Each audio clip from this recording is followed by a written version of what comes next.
will look like you are skiing. Which one looks bigger for you? Where the top stops or neckline? Hello guys, so in this video we're gonna talk about how to look slimmer. Not that you want to look slimmer all the time, it's just if you have this goal, I'm gonna explain you the basic theory. Some say that black color makes you slimmer and white color is making you bigger. Some say the opposite thing. So who is right?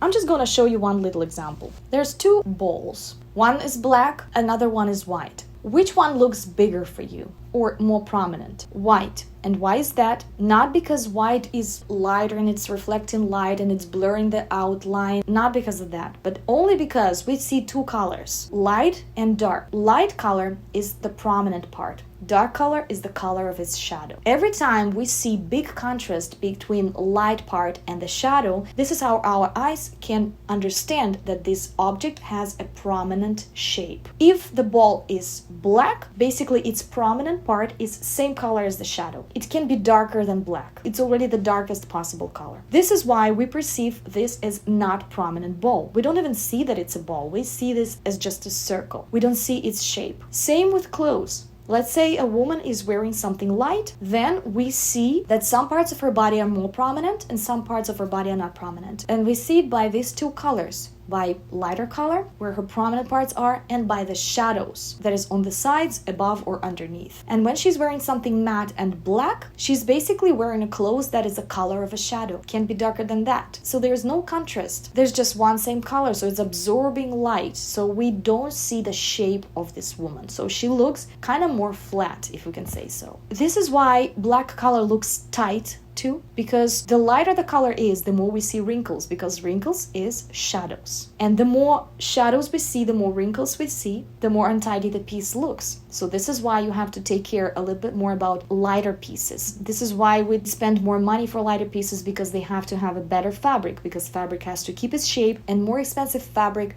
also wrinkles slightly differently. So if a woman has a curvy body and she's wearing something light, we'll see lighter parts and darker parts. We will see her figure, we will see the prominent parts of her body, which nothing bad with that. It's just what our eyes perceive. And when she's wearing something black, she's wearing clothes that is same color as the shadows on her body, that is on the sides of her chest, underneath her chest. All that is shadows, but we don't see them. So we perceive her as slightly more tight object and not as prominent. There are certain laws about lines that can help you to build an outfit. For example, every woman who is creating an outfit has a vertical line and a horizontal line in her outfit. A vertical line is your top, your skirt, your pants, your boots. Horizontal line is where the top stops or neckline, or where your skirt stops, where your boots start. The more vertical lines we have in the look, the more elongated the person looks. Not just because of that. There's loads of different things that create the look, but it's just one of the laws. There's also can be diagonal lines. Some diagonal lines are more horizontal, because if we bend them just a little bit, they become horizontal lines. So we consider them as more horizontal diagonals. There's also diagonals that are vertical. They look a little bit more elongated just because it's almost a straight line, but just a little bit bended. Also, there is such a thing as color block. Color block is when two things are different colors. When we look at these two things with our eyes, we compare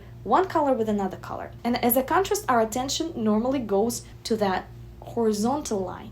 If two things are same color, our attention is not going into two different colors next to each other. We perceive it more vertical and we put our attention on something else. Let's talk about necklines, for example. V neckline, especially elongated V, looks more vertical. It's slightly elongating. The boat neck, for example, is more horizontal. I don't necessarily agree with that theory that we only have to wear everything elongating. We don't have to, because there are loads of different body types, and there are some body types that actually look cool with horizontal lines. There are some bodies that look better with elongated lines. There are some bodies who look great in short color blocks. So all that I'm covering in my body type series. I'm gonna leave the link down below in my playlist. If let's say you have a horizontal line and a color block in a certain place of your body, let's say your top finishes at the widest part of your hips, then your hips will look wider. So you probably want to think about whether shorter top or slightly longer top. But if it's longer, again, that's a question how you're building your outfit. It just depends. So everywhere where you have this horizontal line, and especially if it's color blocked, so it's prominent, it's contrasted, it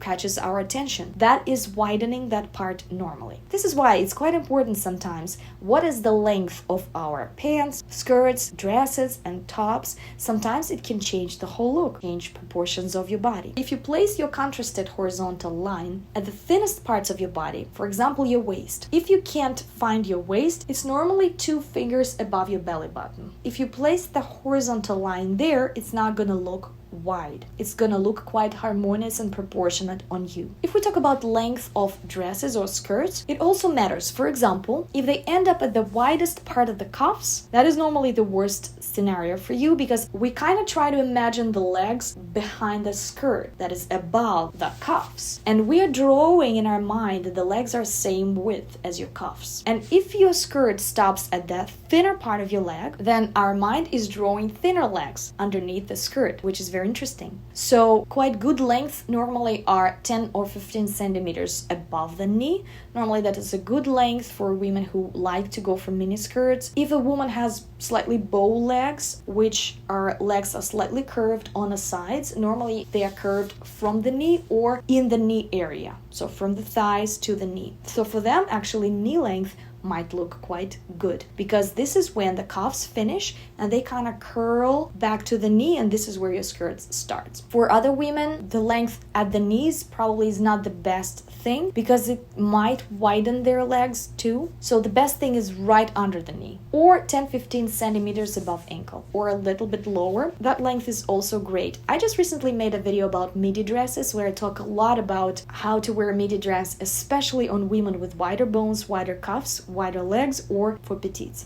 So if you want to check this out, I'm going to leave the link down below. So if sleeves are shortened up to here, it normally can widen the top part of your body and make your arms look bigger. And it can make your torso look wider and can make your arms look wider too. But let's say there's a skinny woman with quite long arms. For her, that type of sleeves gonna work fine. It will shorten her arms slightly and make the whole silhouette slightly light and not making the torso part too heavy. But for majority of women, especially women with softer flesh, that's gonna make that part look wider. But at the same time, showing your wrists can be a beautiful trick to make the whole outfit look more delicate. So you can shrink the sleeve and use a stretchy band, rubber band, to hold it on place. It will be under that sleeve fold, so it won't be seen. I never use that, I just do like that. This is why it's not always a good idea to combine ankle boots and midi dresses, just because it creates 2 unnecessary horizontal lines at the bottom of your body. The more horizontal lines there are, the wider it looks and the shorter this part of your body looks. For example, with midi dress, it's part of the skirt, then part of your legs, and then the boots. Too many color blocks in the same place, and too many horizontal lines that are concentrated in the same part of your body. So the best thing would be just wear longer boots or lower shoes, or the best thing would be nude shoes. That would look best with midi dresses because it would elongate your leg. It will make a vertical line out of your legs at the bottom. You can wear colorful and accent pieces on that part of your body that is slimmer. This way it will balance the proportions, the volumes, and it will move the accent from one part of the body to a slimmer part. And the slimmer part of your body will attract a little bit more attention, so the attention will be spread evenly throughout the body and it will look slimmer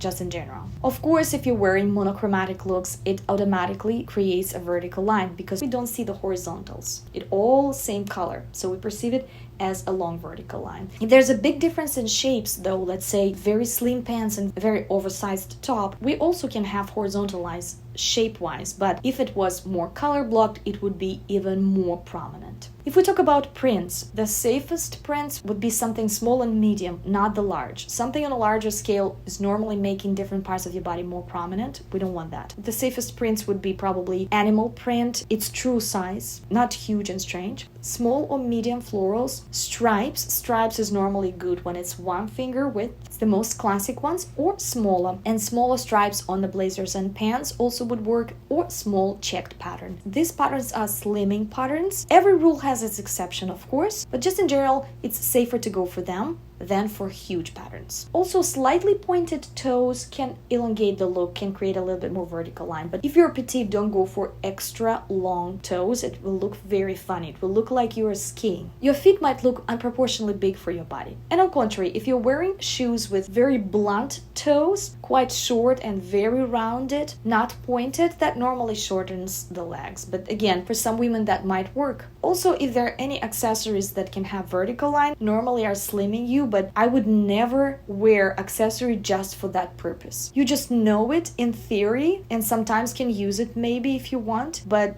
for example, medallion that is slightly elongating with thin chain, it creates two vertical diagonals. So as a V-neck neckline, that looks a bit more vertical. That elongates slightly that part. Again, not everybody wants that, because by elongating that part, you sometimes are shortening the bottom part. Sometimes there are some petite ladies who are quite curvy. If they're elongating that part too much, they look too dragged down to the bottom. And I talk a lot about it in my Kiwi body types videos. It's very interesting because every body is quite unique. Everybody has their own laws. Don't just use all the tricks about how to look slimmer. Maybe you don't even need that. It's not what we are striving for in fashion, to look slimmer. It's just so you would know the physical laws and use them correctly in small portions if you need that. Also, ankles and wrists are the delicate parts on our bodies. So if we open them, that normally can make any bulky outfit much more delicate. Even if you go sometimes for more oversized clothes, if you open your ankles and open your wrists, you automatically would look more delicate. You can accentuate your waist with a belt. This is another way how you can make yourself slimmer, but the belt probably should be not very wide, but maybe 2 fingers width. That would be perfect. Another trick, you can tuck in the front of your top, even if it's a little bit, and then on the sides it can create those diagonal lines. Then your waist looks very, very slim, even if you don't have any waist. And then these 2 diagonals drawing your hips beautifully, so you can use that trick too. If you want to have a slim outfit, choose thicker fabric. It normally makes the whole silhouette look more tight and automatically more slim. Fabric would better be not transparent. If it's transparent, all the rolls of your body on the sides here can be seen. Correcting underwear can help too if you have those problems. That will slim down any outfit. Also, don't wear unshaped things in lightweight fabrics, in a jersey, in very stretchy fabrics that normally is hanging on you. Some women want to correct their curves with that type of unshaped clothes, but what it does, it's making you wider than you are. Believe it or not, long hair can also create a vertical line, and it doesn't matter if the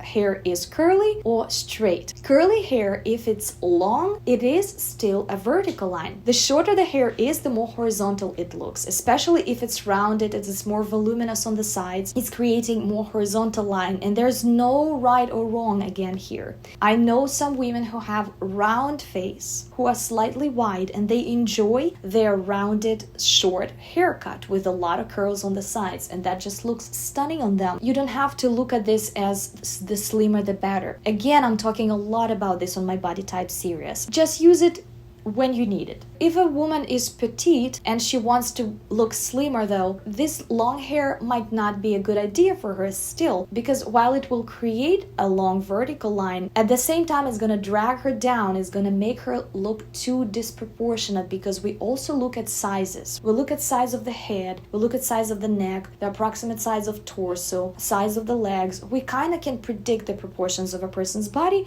and when it's too long here, it feels strange because she becomes quite close to the ground. Her legs become slightly shorter automatically. So it also depends on many things. This is why I think when a woman is petite, the length of her hair could probably be maximum when her chest starts or in the middle here, but probably not longer if she's wearing them very straight. Alright, that's it. I hope that was interesting. Let me know if you tried any of these tips and if that worked or not, and I will see you very soon. Bye bye.